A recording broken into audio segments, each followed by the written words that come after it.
Hello everyone, welcome to Coco MD TV, where we talk about mind and body matters because both your mind and your body matters. Today's topic of discussion is more of a just tips and tricks for parents.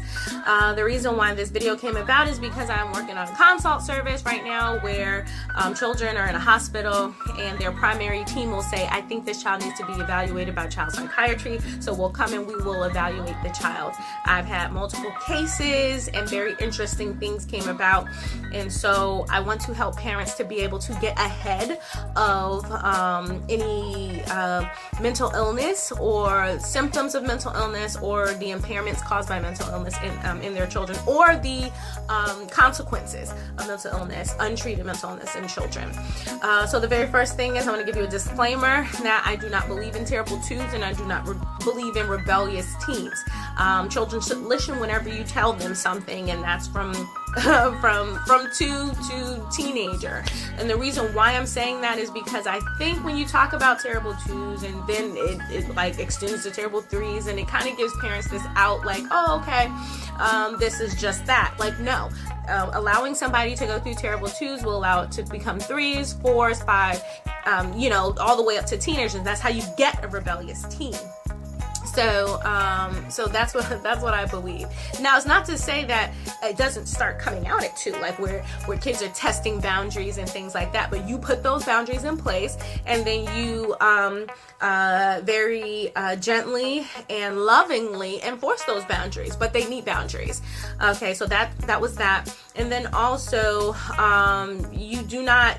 you can't just set kids and leave kids. Kids need like a constant investment. You need to talk to them all the time. You need to put down your the rules that you have for your home or your thoughts and your beliefs. It's easy for me. I'm a Christian. I take all my rules from the Bible. So it's very easy. This is how we live. This is what we do in this home.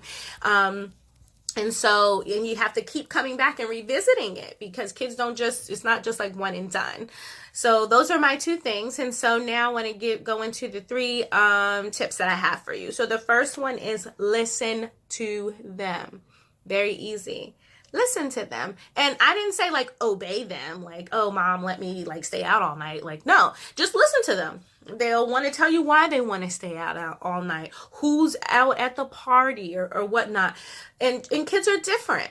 Some kids, they'll keep talking and like my daughter, and it gets to like the 45th minute, and then you're like, oh, wait a minute, I'm glad I was listening, because then they'll tell you something. Well, this kid did this, or this kid said that, and is that okay? Or what do you think about this, mom? So open up your ears, and because as they're getting older, there's a world out there who does not have their best interest at heart that will happily share things with them or happily listen to them. So you listen to them. Second thing is know who is influencing your children, or who are the whatever entity is, whether it's Instagram, YouTube, Facebook, Twitter, whatever it is at school.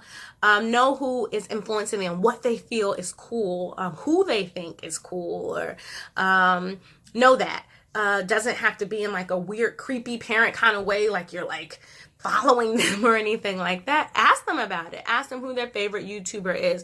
Watch YouTube with them. Don't like get all creeped out or freaked out and try to like cut it off and say, no, that's wrong.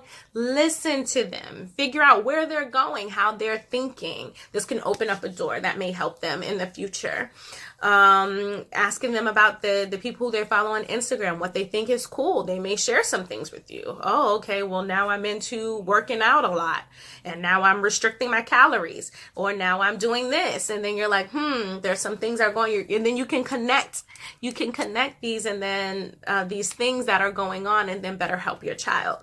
And the last thing is ask them what they already know about sex. Ask them what they already know about drugs and alcohol, and ask them what they already know about suicide and cutting and other like self-mutilation things. And don't freak out when they tell you. They may have strange thoughts about sex. Maybe they are having it. Maybe they're not having it. Maybe somebody's told them. Whatever it is, listen to them. And then also tell them what you know about it and what your thoughts are and your hopes and hopes are for them.